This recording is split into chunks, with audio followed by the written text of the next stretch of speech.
The day my grandson looked me in the eye and told his wife I was an embarrassment, that I was too old-fashioned, too out of touch, too much of a burden to have around, something inside me shattered.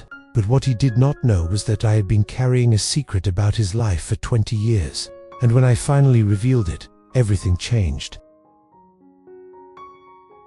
My name is Robert, and I am 76 years old. I have lived through wars, recessions, losses, and joy.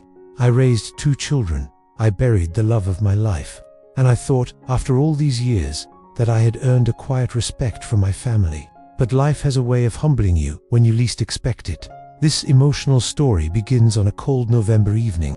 My daughter Sarah had invited me to dinner at her house. It was supposed to be a small family gathering. Just Sarah, her husband David, their daughter Emma, and Emma's new husband, Taylor. Emma had gotten married 6 months earlier, and I had not spent much time with Taylor yet. I wanted to get to know the man my granddaughter had chosen to build her life with. When I arrived, Emma hugged me tightly.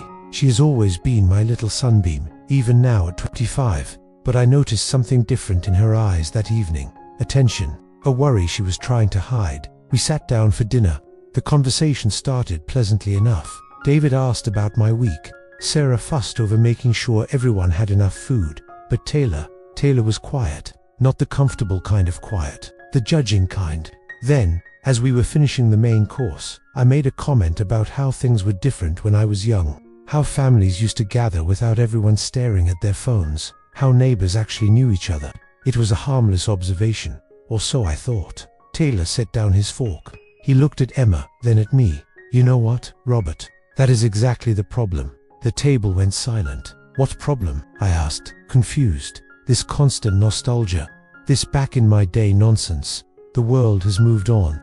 Technology has made our lives better, not worse. Just because you cannot figure out how to use a smartphone does not mean the rest of us should live in the past. I felt my face flush. Taylor, I was just making conversation. And honestly, he continued, his voice growing sharper, Emma and I have been talking.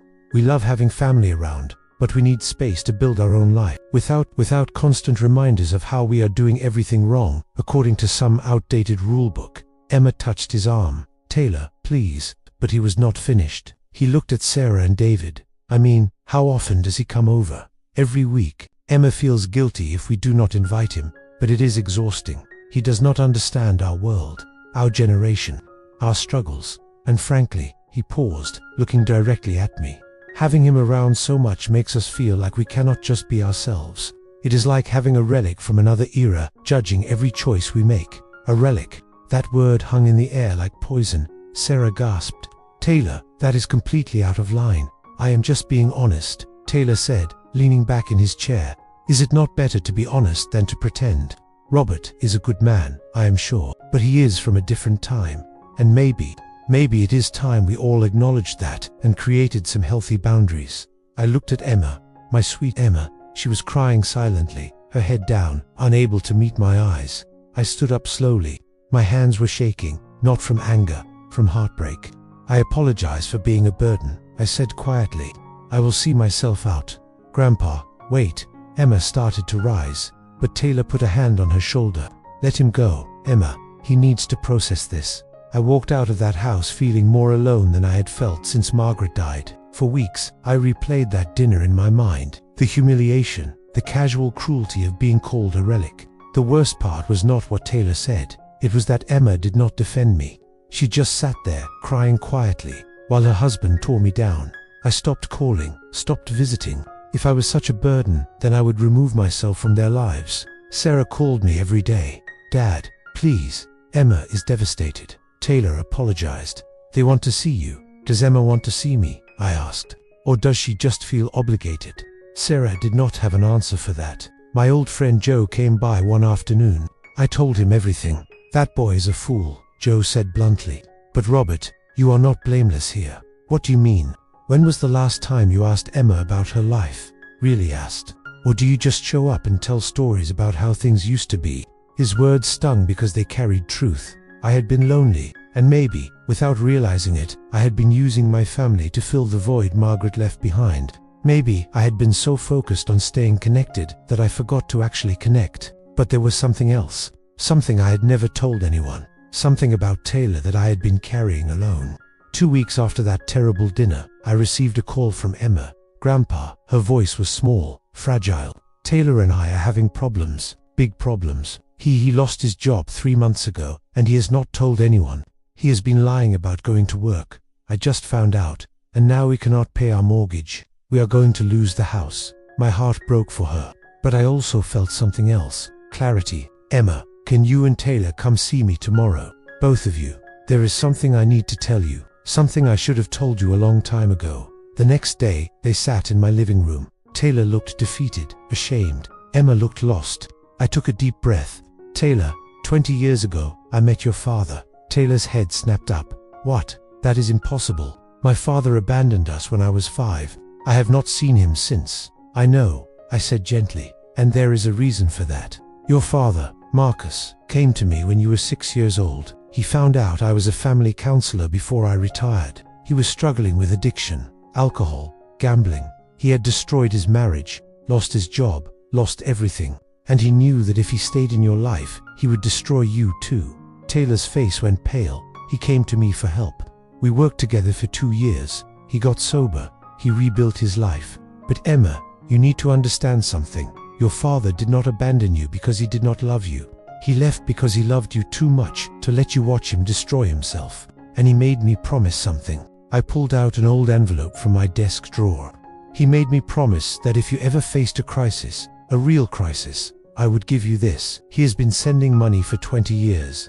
Small amounts, saved, invested. He wanted you to have something if you ever truly needed it. He has been watching over you from a distance, even though he could not be in your life. I handed Taylor the envelope. Inside was a bank statement showing an account with $73,000 and a letter. Taylor's hands shook as he read his father's words. Tears streamed down his face. He did this for me, all these years. "Your father made terrible mistakes," I said, "but he spent the rest of his life trying to make amends, even if you never knew it. He died 4 years ago, Taylor, heart attack. But before he died, he made me swear I would watch over you, that I would be there for you if you ever needed family." Emma was sobbing now. "Grandpa, I am so sorry. I am so sorry." "And Taylor," I continued, my voice gentle but firm, "I understand why you lashed out at me. You were scared, you were proud, you did not want anyone to know you were struggling. But that is what family is for. Not to judge you, not to remind you of your failures, but to catch you when you fall." Taylor broke down completely. "I am so sorry, Robert. I said terrible things. I was so ashamed. I felt like such a failure. And you seemed so put together, so wise. It made me feel even smaller." This family drama story had become something else entirely. A story about regret and forgiveness, about hidden pain, about the weight of shame. "Taylor, being out of work does not make you a failure. Lying about it does not make you irredeemable. We all carry shame. We all make mistakes. The question is whether we let pride destroy us or whether we let love save us." In the months that followed, Taylor and Emma used that money to get back on their feet. Taylor found new work. They started therapy together, and slowly, our relationship began to heal. But more than that, something changed in all of us. Taylor started asking me about my life, really asking, not out of obligation, but genuine curiosity. He wanted to know about Margaret, about my mistakes, about how I coped with loss, and I started asking him about his world, his struggles, his dreams. I stopped giving unsolicited advice and started simply listening. One evening, months later, Taylor said something that brought tears to my eyes. "Robert, I called you a relic. But the truth is, I was terrified of becoming obsolete myself, of being left behind, and I took that fear out on you. I am sorry, and I am grateful." He showed me what real strength looks like. Not pretending you have it all together, but being honest when you do not. I am 76 years old, and I have learned this. Every generation thinks the one before it is out of touch, and every generation is terrified of becoming irrelevant. But wisdom is not about clinging to the past. It is about understanding that human struggles are timeless. The details change, the technology changes, but fear, pride, shame, love, loss, these things are the same across every generation. Our job is not to judge each other for speaking different languages. Our job is to translate, to find the common ground beneath the surface differences. Taylor thought I could not understand his world, but unemployment, shame, fear of failure. I understood those things intimately. I had just forgotten to show him that I did. And I had been so focused on my own loneliness that I forgot young people can feel just as lost and alone as the elderly. This touching family story taught me that respect goes both ways.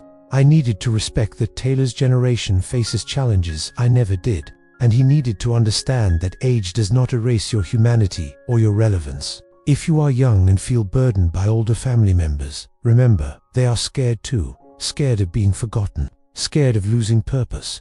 Ask them about their struggles, not just their stories. And if you are older, like me, remember, the younger generation is not rejecting you. They are just trying to find their own way. Listen more than you lecture. Ask more than you tell. Because family is not about being from the same era. It is about being there for each other across all eras. That is the lesson that almost cost me my granddaughter. And that is the truth that saved us all.